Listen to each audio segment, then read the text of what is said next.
పరుచూరి గోపాలకృష్ణ పాఠాలను పలుకులను అనుసరించండి. కొత్త పలుకుల కోసం, కొత్త పాఠాల కోసం పక్కనే ఉన్న గంటను నొక్కండి. నమస్కారం.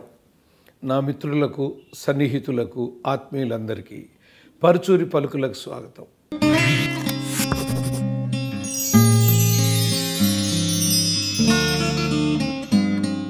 ఈ రోజున సుమన్ గారి గురించి మాట్లాడుకుందాం.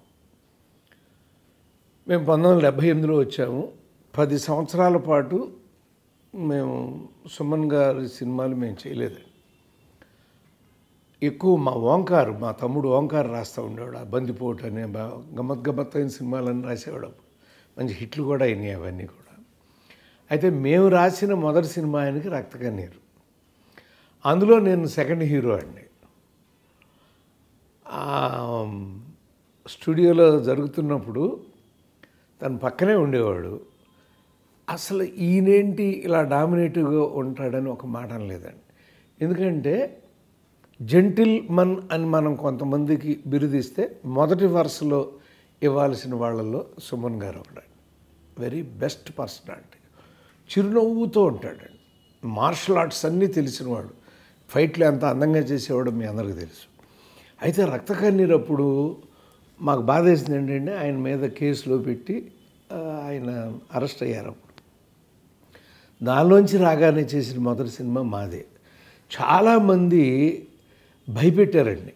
ఆయన మీద అంత బ్యాడ్ ఇమేజ్ వచ్చింది, ఈ సినిమా చూస్తారా అంటా భయపెట్టారు. మీకు గుర్తుంటే అప్పుడే అమెరికా అల్లుడు ఆయన అంతకుముందు చేసిన సినిమా రిలీజ్ అయ్యి సూపర్ హిట్ అయిందండి. డాలర్ బజ్జీ అని సూర్యకాంతం అమ్ముతుంది. ఎంత చక్కగా ఒక బ్యూటిఫుల్ లేడీస్ ఫిలిం. లేడీస్ అందరూ ఎరగదొక్కి చూశారు ఆ సినిమా.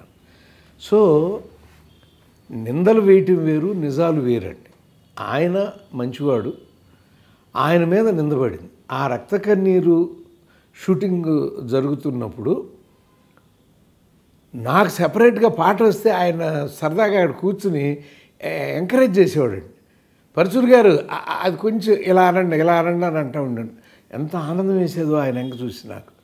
అంటే ఆయన హీరో అయ్యి ఉండి మీకు అప్పుడు ప్రయత్నం, రక్తకన్నీరు ఇలాంటి చిన్న సినిమాల లాయర్ భారతదేవి ఆల్మోస్ట్ ప్రజాస్వామ్యంలో ఒక చిన్ని బుల్లి సెకండ్ హీరో గడపలో ఉండేవాడిని. ఒకసారి చెప్పాను మీకు నేను. అప్పుడే విజయ్ బాపినేడు గారు నన్ను వారాల అబ్బాయి మళ్ళీ తీస్తాను, కథాంశం అది, కథనం మారుస్తాను, మీరు వేయాలని బుట్టపుంజని టైటిల్ కూడా పెడతా అన్నారని. అంటే అంత ఇమేజ్ వచ్చిందండి ఆ టైంలో. ఆ టైంలో ఆయన అంత అద్భుతంగా పక్క నుండి ఎంకరేజ్ చేస్తూ ఉన్నారు. తర్వాత కలెక్టర్ గారు అల్లుడు అసలు పాత్ర విన్న తర్వాత ఏమిటిది అని ఒక్క మాట కూడా మాట్లాడేవాడు కాదండి. ప్రశాంతంగా తన పాత్ర ఏంటో, తన క్యారెక్టర్ ఏంటో అలా చేసుకునేవాడు. అది కూడా మాకు పెద్ద సూపర్ హిట్ అండి. అది super hit. Raktha Kanneeru super hit. Raktha Kanneeru అయితే ఆ శబ్దం బాగోలేదని చాలామంది భయపెట్టారండి. రక్తం ఎందుకు తీసేయండి అంటే, నాగభూషణం గారి మీద రక్తకన్నీరు అన్ని వేల ప్రదర్శనలు అయిందయ్యా, ఆ టైటిల్కి మీరు వంక పెడుతున్నారు ఏంటని నేను వాళ్ళని ధైర్యం చెప్పానండి అప్పుడు. అలా చాలా బాగుంటుంది ఆ సినిమా. స్త్రీల కోసం పోరాడేటువంటి కుర్రాడి కథ. మా హేమ, ఇప్పుడు మీరందరూ చూసే రెబల్ హీరో స్టార్ అది.